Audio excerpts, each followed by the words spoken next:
Douglas, do we take the World Economic Forum seriously? Is it a threat against democracy and prosperity, or is it a clown show?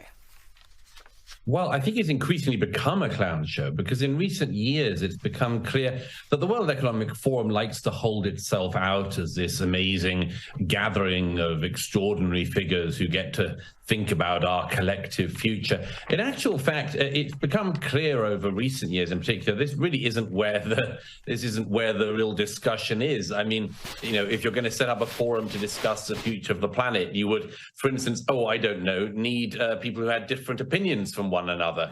Davos doesn't do that. They just have the mono-Davos opinion. And actually, in recent years, a lot of people have been sort of drifting away from the forum in the realization that it's just not where the thinking is. It's a forum where everybody has thought the same thing for years now. I don't see it as a threat to democracy. I don't think that the World Economic Forum is that. That's to give it far too much credit. It has an enormous influence, that's for sure.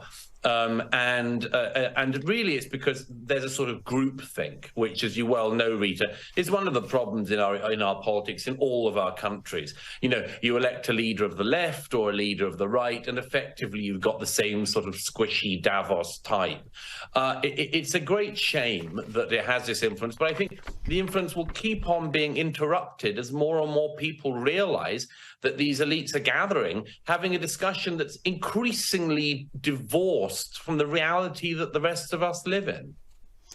Absolutely divorced, and no accountability. No matter how many bad ideas that they float and get implemented, there's no learning coming from that at all. Now, and look at the two people we've just seen them, Mr. Kerry and Mr. Gore. What have they got in common?